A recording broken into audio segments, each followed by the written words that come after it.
Chuck Michelle, California civil rights attorney. Thank you so much, sir, for coming on the program tonight. Always a pleasure, Cam.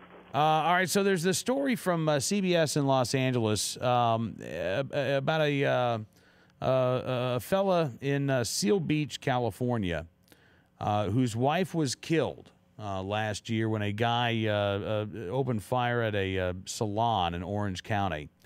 This guy was apparently involved in a child custody dispute with his ex-wife who worked at the salon. This individual who lost his wife has now started an online petition and is trying to get a law passed in California, which would, in the words of CBS in Los Angeles, would prohibit anyone involved in a child custody dispute in California from buying a gun or accessing any firearm in their possession. Mr. Wilson, Paul Wilson says, quote, if you're involved in a custody battle and you own a weapon, the other party should have the right to ask for that weapon to be taken away. Now, no disrespect for Mr. Wilson intended, and I'm awfully sorry about what happened to his wife and all of those who were killed in that incident. But as far as a policy goes, Chuck, what's your opinion on this? It's outrageous. And it's another effort of California people who think the mentality that government can solve every problem and we'll just pass a law and it's going to solve everything. Half the people in this country get divorced, and those people, the vast majority of them, have child custody disputes. And we've got a system, a family law system in California that is already being gamed by the lawyers involved in it. They already know that if they get a restraining order or if they allege some kind of domestic violence, a woman can get the guns taken away from her husband without even telling him.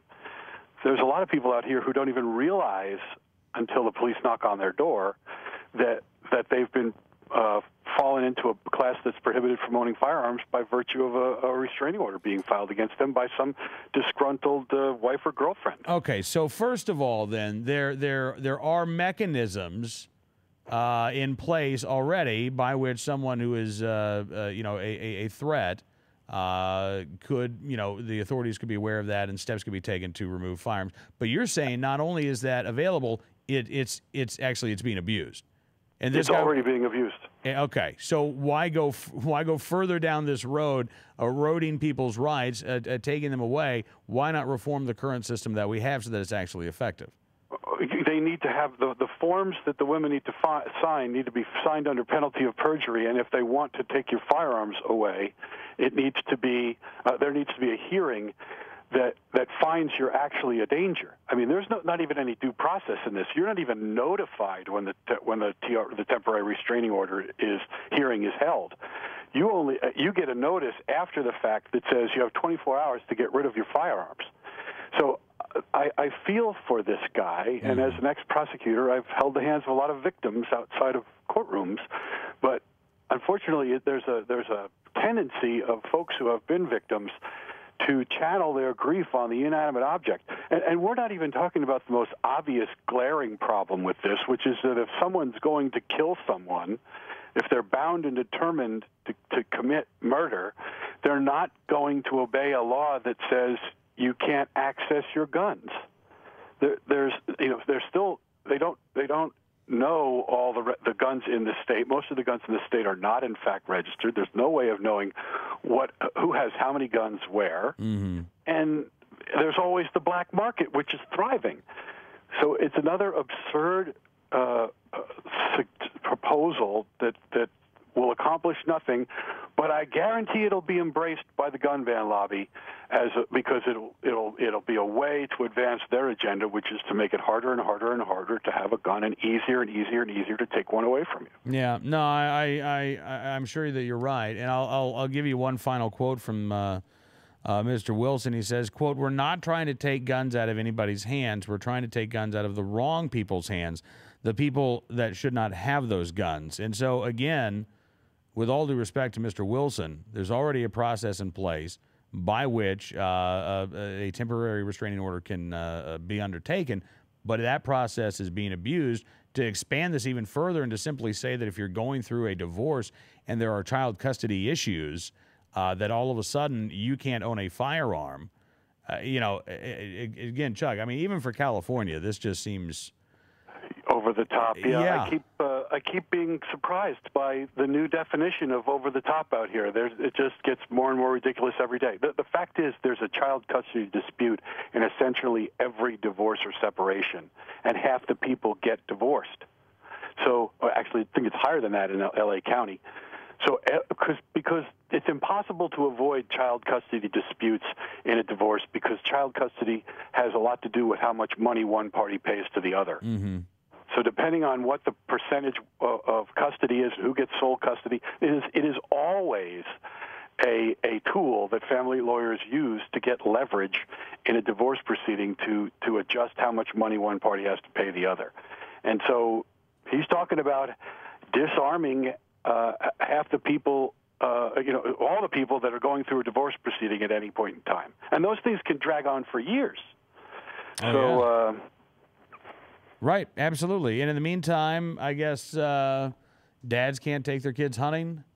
Moms couldn't take their kids hunting. I mean, think of all of the opportunities for, father-son bonding and, mother-daughter bonding, parental kid time at the shooting range, things of that nature. Well, you raise a good point. That's already an issue that I also see coming out of these divorce proceedings out here, where the father wants to have that kind of quality time with sons, or the mother with daughters, or whatever, and the other spouse uses that as leverage in the divorce proceeding. So they say, as a parent, I don't want my child being around guns at all. I have a case where a police officer was getting a divorce, and he wanted to take his son's shooting, and the wife went in and got the court to issue an order saying he couldn't. So it's like choosing a marriage. It's like choosing a religion almost when a couple gets divorced. What religion are the children going to be brought up under? Well, the rights of parents to expose their children to the shooting sports or to hunting is an issue that's inevitably going to be litigated out here under the rubric of the Second Amendment and the right to keep and bear arms and the right to be exposed to that kind of freedom. That is, Chuck, in all of the years that you and I have talked, that may be the scariest thing that you have ever said to me, that the right for a parent to introduce their child to the shooting sports will be litigated one day. Yes, because right now there are judges who are giving one parent the right to veto another parent's desire to expose their children to those sports. Wow, that's just appalling to me that we would have this.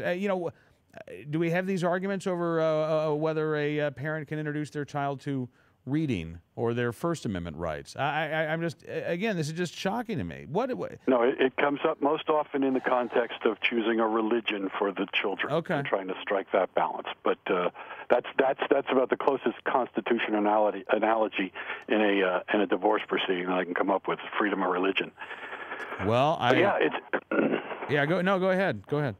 Well, it's just the courts out here do not, despite Heller and despite McDonald and despite all the good things there, the courts in California and I dare say elsewhere, although it's personal experience out here, do not respect the ideology behind the right to keep and bear arms.